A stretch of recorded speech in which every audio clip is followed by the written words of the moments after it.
तो पार्ट 5 आज करने वाले हैं हम लोग। इससे पहले पार्ट 4 तक कंप्लीट कर चुके हैं। इनकेस आपने किसी पार्ट को मिस किया है तो इस वीडियो के डिस्क्रिप्शन में लिंक है इसके प्लेलिस्ट का, वहां से जाओ चेक करो और जो भी पार्ट आपने मिस किया होगा वो आप देख सकते हैं या फिर चारों पार्ट को आप देख सकते हैं। लेकिन इस वीडियो को देख लेना पहले, उसके बाद जाकर के चेक करना। अच्छा, एक और चीज़ है कि जो सवाल मैं आपसे पूछता हूँ वीडियो के अंदर, उसका जवाब जरूर कमेंट सेक्शन में कमेंट करके दिया करो। साथ ही साथ आपका स्कोर कितना होता है ये भी कमेंट सेक्शन में कमेंट करके बताया करो। ये भी बताओ कि आपको वीडियो कैसी लगी, ताकि मुझे भी मोटिवेशन मिल सके। ठीक है, चलिए अभी शुरू करते हैं और पहला सवाल यानी 101 नंबर देखते हैं। क्वेश्चन है, सबसे प्राचीन वाद्य यंत्र है। The oldest musical instrument is sitar, veena, tabla और सरोद। गाइस करेक्ट आंसर हो जाएगा इसके लिए ऑप्शन नंबर बी, यानी वीणा जो है ये सबसे प्राचीन वाद्य यंत्र है। सबसे प्राचीन यानी सबसे पुराना वाद्य यंत्र है। The oldest musical instrument is veena. Okay, option number B correct हो जाएगा। अगला सवाल 102 नंबर है, निम्नलिखित में से कौन तंत्री वाद्य यंत्र है? Which of the following is a string instrument? बांसुरी, वायलिन, सारंगी और santoor. Correct answer option number D हो जाएगा, यानी कि संतूर। संतूर जो है ये क्या है? ये एक तंत्री वाद्य यंत्र है। क्या है? तंत्री वाद्य यंत्र। नेक्स्ट 103 नंबर है, निम्नलिखित में कौन सा सुशीर वाद्य यंत्र है? बांसुरी, वायलिन, सारंगी और sitar. Correct answer option number A हो जाएगा, यानी कि बांसुरी।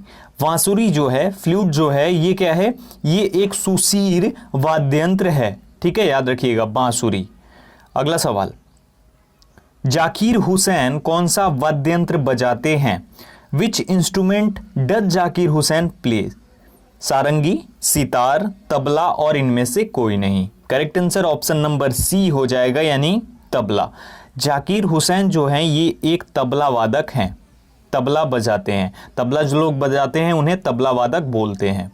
अगला सवाल, निम्नलिखित में कौन विश्वविख्यात बांसुरी वादक है? Who among the following is a world renowned flute player? Pandit Ravishankar, Hariprasad Chaurasia, Zakir Hussain और शिव कुमार शर्मा।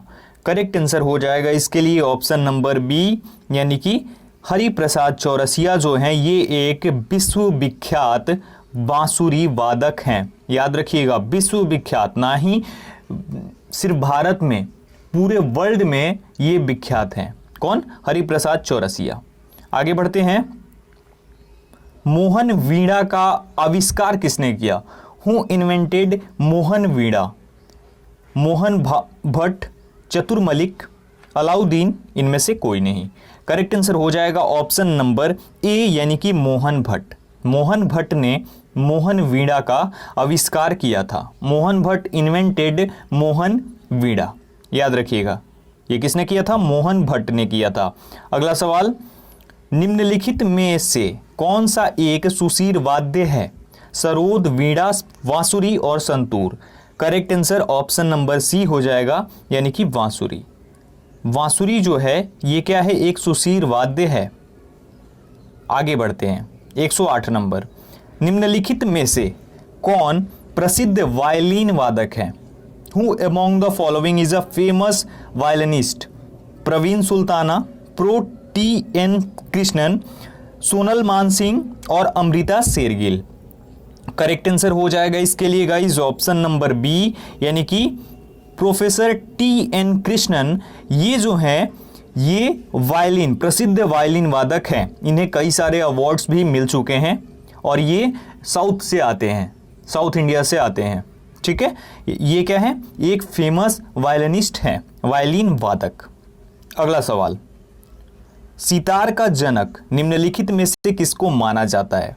विच of the following is considered the father of sitar? अमीर खुसरो, तानसेन, वैजू बावड़ा और इनमें से कोई नहीं। करेक्ट आंसर हो जाएगा इसके लिए ऑप्शन नंबर ए, यानी कि अमीर खुसरो। अमीर खुसरो को सितार का जनक माना जाता है। सितार जो है इसका जनक अमीर खुसरो को माना जाता है, याद रखिएगा। ओके, आगे बढ़ते हैं। निम्नलिखित में से कौन सा वाद्य यंत्र वायु द्वारा संचालित होता है? Which of the following musical instruments is driven by wind? Veena, sitar, shehnai और संतूर।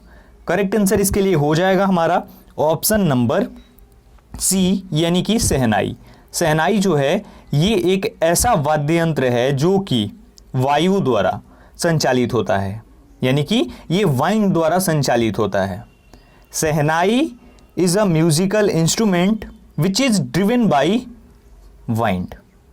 याद रखिएगा, शहनाई जो है ये वायु द्वारा संचालित होता है।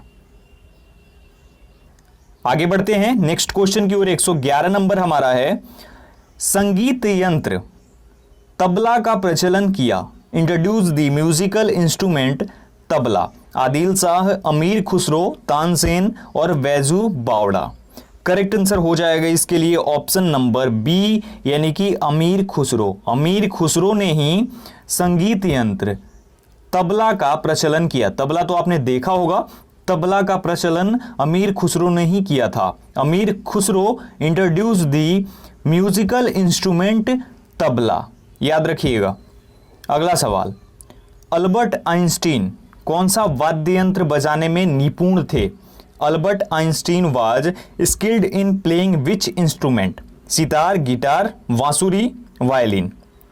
Correct answer option number D हो जाएगा, यानी कि वायलिन में ये जो अल्बर्ट आइंस्टीन थे ये प्रसिद्ध थे, प्रसिद्ध बोल रहा हूं, बहुत ज्यादा निपुण थे। निपुण मीन्स कि इनको आता था, अच्छे से स्किल था इनके पास ये बजाने का, वायलिन बजाने का। Albert Einstein was skilled in playing violin. ठीक है, याद रखिएगा, वायलिन में ये पूरी तरीके से निपुण थे। अगला सवाल, मुंह से बजाया जाने वाला वाद्य यंत्र है। Which musical instrument is played by mouth? Ektara, algoza, tasha और इनमें से कोई नहीं। Correct answer option number B हो जाएगा, यानी अलीगोजा जो है ये एक ऐसा वाद्य यंत्र है जो कि मुंह से बजाया जाता है। मुंह से बजाया जाने वाला वाद्य यंत्र है। पूरा खेल इसमें मुंह का है। ठीक है, आगे बढ़ते हैं। गुदई महाराज का संबंध किस वाद्य यंत्र से है? Gudai Maharaj is related to which musical instrument? Tabla, violin, sitar और इनमें से कोई नहीं। करेक्ट आंसर इसके लिए हो जाएगा हमारा ऑप्शन नंबर ए, यानी कि तबला। गुदई महाराज का संबंध जो है वो तबला से है, तबला वादक हैं। Gudai Maharaj is related to tabla musical instrument. Tabla से ये संबंधित है, याद रखिएगा, ये सवाल पूछा जाता है एग्जाम में, इसीलिए मैं करवा रहा हूं आप लोगों को। हरिप्रसाद चौरसिया जिनका हाल ही में निधन हो गया थे एक। Hariprasad Chaurasia who died recently was a वंशी वादक, सरोद वादक, तबला वादक, इनमें से कोई नहीं। ठीक है, तो इसके लिए करेक्ट आंसर हो जाएगा ऑप्शन नंबर ए, यानी वंशी वादक, यानी बांसुरी वादक। कंफ्यूजन में मत रहिएगा, इस टाइप से भी दे देगा, तो हिंदी में अगर प्रॉब्लम है तो इंग्लिश देख लीजिएगा, फ्लूट लिखा होगा तो वहां से आप अपना कर देना। तो हरिप्रसाद चौरसिया का निधन हो चुका है। इससे पहले एक क्वेश्चन में आपको बताया मैंने कि ये विश्व विख्यात हैं जो हरिप्रसाद चौरसिया हैं। ठीक है, आगे बढ़ते हैं। सुप्रसिद्ध चित्र बनी ठनी किस शैली पर आधारित है? The famous painting Bani Thani is based on which style? Jaipur शैली, कांगड़ा शैली, बूंदी शैली और किशनगढ़ शैली। करेक्ट आंसर हो जाएगा ऑप्शन नंबर डी, यानी कि किशनगढ़ शैली पे ये जो सुप्रसिद्ध चित्र है बनी ठनी ये आधारित है। The famous painting Bani Thani is based on Kishangarh style. Kishangarh style पे ये बेस्ड है। ठीक है, जैसे कल मैंने घराना बताया था वैसे ही स्टाइल भी होती है। जयपुर शैली, Jaipur style, Kangra style, Bundi style, Kishangarh style, जैसे लखनऊ घराना, बनारस घराना, इस तरीके से जयपुर घराना, तो उसी प्रकार से ये भी है। आगे बढ़ते हैं। औरत नामक चित्र का चित्रांकन किसने किया? Who painted a picture called औरत? जैमिनी राय, सतीश गुजराल, नंदलाल बोस और Rabindranath Thakur.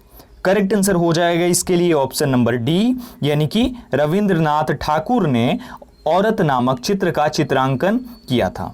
Rabindranath Thakur painted a picture called औरत। अगला सवाल 118 नंबर। काला चांद नामक चित्र का चित्रांकन किसने किया? Who painted a picture called black moon और काला चांद? रविंद्रनाथ ठाकुर, नंदलाल बोस, सतीश गुजराल और Jamini Roy. Correct answer option number C हो जाएगा, यानी सतीश गुजराल। सतीश गुजराल ने ये जो काला चांद नामक चित्र है इसका चित्रांकन किया था। Satish Gujral painted a picture called black moon. अगला सवाल, उस्ताद मंसूर किसके शासन काल के प्रसिद्ध चित्रकार थे? Ustad Mansur was a famous painter during whose reign? Shahjahan, Jahangir, Aurangzeb और Akbar. Correct answer option number B हो जाएगा, यानी कि जहांगीर। ये जो थे उस्ताद मंसूर, ये जहांगीर के काल के प्रसिद्ध चित्रकार थे, बहुत ज़्यादा फेमस पेंटर थे ये जहांगीर के काल में, ठीक है, जब जहांगीर का शासन था।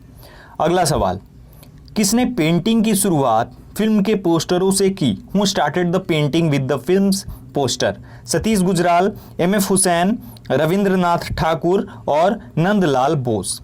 करेक्ट आंसर हो जाएगा इसके लिए ऑप्शन नंबर बी, यानी कि एम.एफ. हुसैन। एम.एफ. हुसैन जो हैं इन्होंने पेंटिंग की शुरुआत फिल्म के पोस्टरों से की थी, पोस्टर के साथ शुरुआत की, उसके बाद काफ़ी आगे गए और काफ़ी ज़्यादा फेमस हुए ये। MF. Hussain started the painting with the films poster. अब एक चीज़ यहाँ पे याद रखिएगा कि एग्जाम में क्वेश्चन क्या आता है, एम.एफ. हुसैन किससे संबंधित है? आ जाएगा संगीत से, नृत्य से, उसके बाद पेंटिंग से यानी चित्रकारी से, और एक दो और ऑप्शन आ जाएगा, उसमें से आपको सिलेक्ट करना होगा। तो याद रखना ये हर बार एग्जाम में पूछा जाता है, एम.एफ. हुसैन से संबंधित सवाल।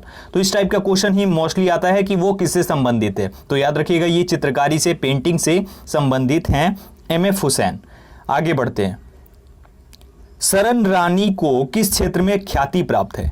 Saran Rani is famous in which field? संगीत, नृत्य, साहित्य और चित्रकला। इसी प्रकार से आएगा कि एम.एफ. हुसैन किस क्षेत्र में फेमस है या फिर किस क्षेत्र से संबंध रखते हैं, ठीक है। चलिए करेक्ट आंसर इसके लिए हो जाएगा हमारा ऑप्शन नंबर डी, यानी कि चित्रकला से ये संबंधित है, चित्रकला में ख्याति प्राप्त है सरन रानी को। Saran Rani is famous in painting.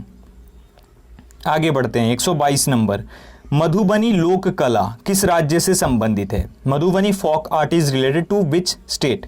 Himachal Pradesh, Rajasthan, Bihar और गुजरात। तो जो लोग बिहार से होंगे उनको तो वैसे ही आंसर मालूम होगा। Correct answer option number C हो जाएगा, यानी कि बिहार। बिहार से संबंधित है मधुबनी लोक कला, ये मधुबनी बिहार में ही है, ठीक है, याद रखिएगा। अगला सवाल, मोनालिसा क्या है? What is Mona Lisa? Mona Lisa, Mona Lisa और भी एक दो नाम है इसके। तो ये क्या है? गायिका, एक चित्र, फ्रांसीसी गुप्तचर और उपन्यास। करेक्ट आंसर इसके लिए हो जाएगा हमारा ऑप्शन नंबर बी, यानी कि एक चित्र है। मोनालिसा क्या है? ये एक चित्र है। मोनालिसा इज अ पिक्चर और ए पेंटिंग। मोनालिसा, मोनालिसा और भी नाम है, वो आप बोल सकते हैं, लेकिन जो एग्जाम में क्वेश्चन आता है वो मोनालिसा करके ही आता है। तो ये एक चित्र है जो कि 1503 में बनी थी, ठीक है, 1503 में, याद रखिएगा। और एक सवाल आपसे यहाँ पे पूछना चाहूँगा कि मोनालिसा की रचना किसने की? कमेंट सेक्शन में जवाब देंगे आप लोग रिसर्च करके कि मोनालिसा की रचना किसने की थी, जरूर बताना। आगे बढ़ते हैं, अजंता चित्रकारी किस काल से संबंधित है? Ajanta painting is associated with which period? Maurya काल, गुप्त काल, बौद्ध काल और हड़प्पा काल। Correct answer option number B हो जाएगा, यानी कि गुप्त काल से। अजंता चित्रकारी जो है ये गुप्त काल से संबंधित है। Ajanta painting is associated with गुप्त पीरियड। अगला सवाल, अजंता चित्रकारी का विषय वस्तु निम्न में से किससे संबंधित है? The subject matter of Ajanta painting is related to which of the following? Jain धर्म, शैव धर्म, बौद्ध धर्म और वैष्णव धर्म। करेक्ट आंसर हो जाएगा ऑप्शन नंबर सी, यानी कि बौद्ध धर्म से, बुद्धिज्म से संबंधित है अजंता चित्रकारी का विषय वस्तु। विषय वस्तु जो है ये बुद्धिज्म से संबंधित है, याद रखिएगा। किससे? बुद्धिज्म से संबंधित है अजंता चित्रकारी का विषय वस्तु, ठीक है। तो ये आज के हमारे 25 क्वेश्चंस थे। पार्ट 5 हमने कंप्लीट कर लिया है। अभी तो मैंने मिक्सचर जीएस की यानी कि मिक्सचर साइंस की सीरीज भी शुरू कर दी है इंडियन नेवी वालों के लिए, तो वो भी आप लोग जरूर देखिए और उसको भी देख करके आगे बढ़िए आप लोग, और साथ ही साथ तैयारी करते रहिए आप लोग, क्योंकि जल्दी ही वैकेंसी आने वाली है। वीडियो अगर आपको अच्छी लगी हो तो वीडियो को लाइक कर देना, शेयर करना अपने दोस्तों के साथ, और चैनल पे नए हो तो चैनल को सब्सक्राइब जरूर कर लेना। इंस्टा आईडी, टेलीग्राम आईडी आपकी स्क्रीन पर है, दोनों का लिंक डिस्क्रिप्शन में मौजूद है, जाओ चेक करो, और अगर अच्छा लगे तो ज्वाइन भी कर लेना।